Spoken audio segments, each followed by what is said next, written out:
మీ ఎలాంటి వ్యాపార ప్రకటనలకైనా వెంటనే మా ఛానల్ సంప్రదించండి. మహాదేవ నమస్కారం గురుగారు. మహాదేవ గురుగారు, భార్య భర్తల మధ్య అభిప్రాయ భేదాలు ఉన్నా కూడా, లేదంటే చిన్న చిన్న గొడవలు కాస్త చాలా పెద్దదయ్యి విడిపోయే పరిస్థితి వరకు దారితీస్తూ ఉంటాయి. ఇటువంటి గొడవలున్న, మానసికంగా ప్రశాంతత లేకపోయిన ఇంట్లో కూడా మరి ఎలాంటి పరిహారాలు చేసుకోవడం ద్వారా ఈ సమస్యలు సర్దుమణిగే అవకాశాలు కనిపిస్తాయి అంటారు? తప్పకుండా భార్యాభర్తలకు సంబంధించినటువంటి విషయాలలో ముందుగా థర్డ్ పర్సన్ ఇన్వాల్వ్ కావద్దు. ఇది బాగా గమనించుకోండి.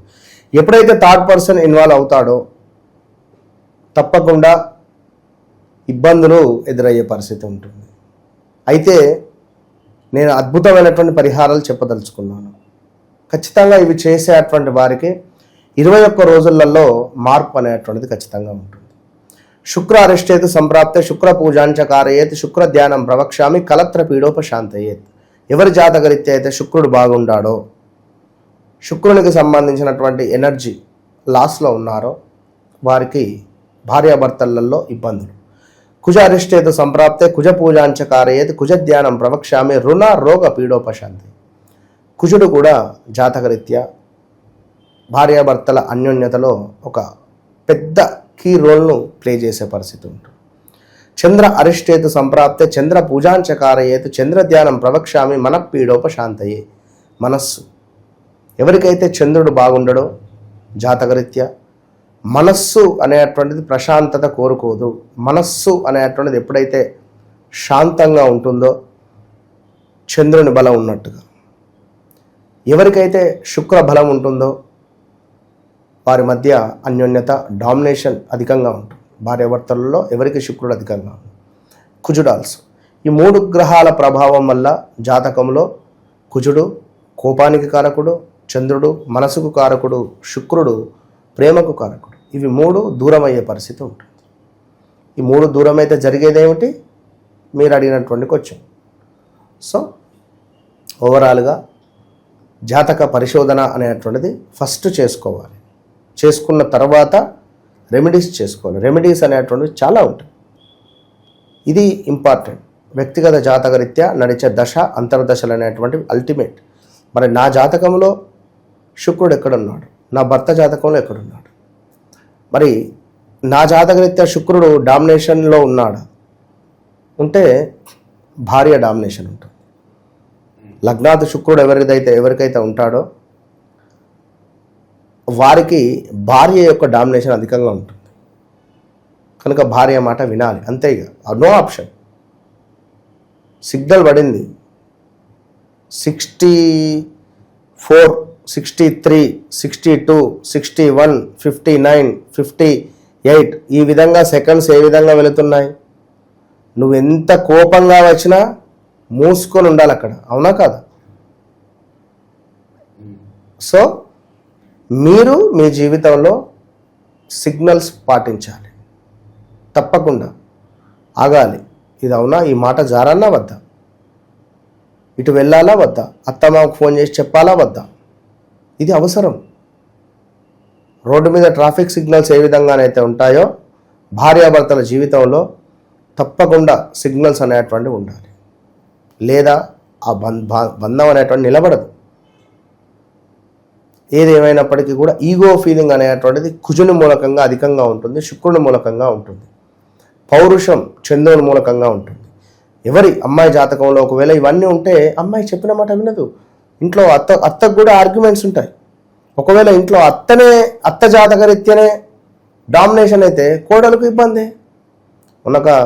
ఒక సమస్యతో వచ్చారు అత్త కోడలది. ఇట్లా మఠం వేసుకొని కూర్చోవద్దు, మఠం వేసుకొని కూర్చున్నా ఇబ్బంది అనట. అమ్మాయి కోడలకు అత్త చెప్తుంది అట్లా కూర్చోవద్దని. చాలా ఉంటాయి విషయాలు. సో ఏదేమైనప్పటికీ కూడా ఒక దాంపత్య జీవితం బలంగా ముడిపడాలి అంటే ఖచ్చితంగా ఎలాంటి గొడవలు ఉన్నా ప్రతిరోజు గుడ్ నైట్ అనేటువంటిది చెప్పుకోవాలి భార్యాభర్తలు. ఇది సత్యం. ఒక ప్లేట్లో భర్త భుజించిన తర్వాత అదే ప్లేట్లో భార్య భుజించాలి.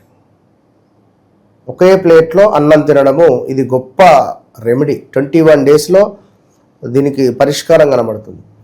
ప్రతిరోజు కానివ్వండి, శుక్రవారం కానివ్వండి, చెరొక స్పూన్ తేనెను స్వీకరించాలి. భార్య తేనెను స్వీకరించి అదే స్పూన్లో భర్తకి ఇవ్వాలి, లేదా భర్త తేనెను స్వీకరించి భార్యకైనా ఇవ్వాలి. ఆ తేనెను తేనెను తీసుకుంటూ తప్పకుండా అనుకోండి, ఈ తేనెలాగానే మా మాటలు, మా యొక్క బంధము తీయగా ఉండాలి అని మనసులో 11 సార్లు అనుకొని ఆ తేనెను స్వీకరించే ప్రయత్నం చేయాలి. అదేవిధంగా తప్పకుండా భార్యాభర్తలు ఇద్దరూ కూడా కూర్చొని ప్రతి శుక్రవారము 100% కూర్చొని చక్కగా ఇంట్లో ఉండేటువంటి పూజా మందిరంలో దీపారాధన చేసి భార్యాభర్తలు ఇద్దరు కూడా కలిసి శుక్రవారము ఓం శుక్రాయ నమః లేదా లక్ష్మీనారాయణాయ నమః అనే మంత్రాన్ని చదువుకోవడం ద్వారా అద్భుతమైనటువంటి ఫలితాలు వారికి 11 రోజులలో చూస్తారు.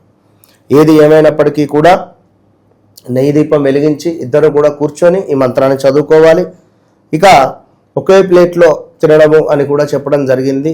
మరొకటి ఏమిటి అంటే మరి బెడ్రూమ్ వాస్తు సరిగ్గా ఉందా చూసుకోవాలి. బెడ్రూమ్లో ఏమైనా చనిపోయిన వారి ఫోటోలు కానీ, దేవతార్చనకు సంబంధించినటువంటి ఫోటోలు కానీ, పనికి సంబంధించినటువంటి ఫైల్స్ కానీ, ల్యాప్టాప్ ఆల్సో ఉండొద్దు. చాలా మటుకు పక్కనే పెట్టుకొని పడుకుంటారు. ల్యాప్టాప్ ఉండొద్దు బెడ్రూమ్లో, ఇది బాగా గమనించుకోండి. ఇక మరొక విషయం ఏమిటి అంటే పితృదేవతార్చనకు సంబంధించిన ఫోటోలు కూడా ఉండొద్దు. అదేవిధంగా ప్రతి శుక్రవారము లేదా మంగళవారము తేనెను తీసుకుంటే బాగుంటుంది. అదేవిధంగా కొంత రాళ్ళ ఉప్పు గోరువెచ్చని నీటిలో వేసి ఇల్లంతా శుభ్రపరచుకోవాలి. ఇంకా మరొకటి ఏమిటి అంటే ఇందాక మనం చెప్పుకున్నటువంటిది భార్యాభర్తలకు సంబంధించినటువంటి ఫోటో ఏదైతే ఉంటుందో కలిసి ఉండేటువంటి ఫోటోను తప్పకుండా ఇంట్లో మీరు ఒక ఫ్రేమ్ కట్టించి ఉత్తరం వైపుగా కానీ లేదా సౌత్ వైపుగా కానీ పెట్టడం ద్వారా తప్పకుండా మంచి ఫలితం వచ్చేటువంటి పరిస్థితి ఉంటుంది. ఇంట్లో ఎప్పటికప్పుడు ఈశాన్యం శుభ్రంగా ఉండాలి. ఆగ్నేయంలో తప్పకుండా ఒక లైట్ వెలిగేటువంటి ప్రయత్నం చేయాలి. ఆగ్నేయంలో కానీ మనకు వాయువ్యంలో కానీ తప్పకుండా ఒక లైట్ అనేటువంటిది ఉండడం ద్వారా మంచి ఫలితం ఉంటుంది. ఇట్లా ఎన్నో ఉన్నవి, కానీ నేను చెప్పేది ఒకటే, వ్యక్తిగత జాతకరీత్యా నడిచే దశ అంతర్దశలు అనేటువంటిది మనకు అవసరము. ఇంకా క్లియర్గా ఉంటుంది ఏం జరిగింది, ఏం జరుగుతుంది, ఏం జరగబోతున్నది అనేది మనకు క్లియర్గా చెప్పొచ్చు. మంచి విశ్లేషణ అందించారు. ధన్యవాదాలు గురుగారు. మహాదేవ్.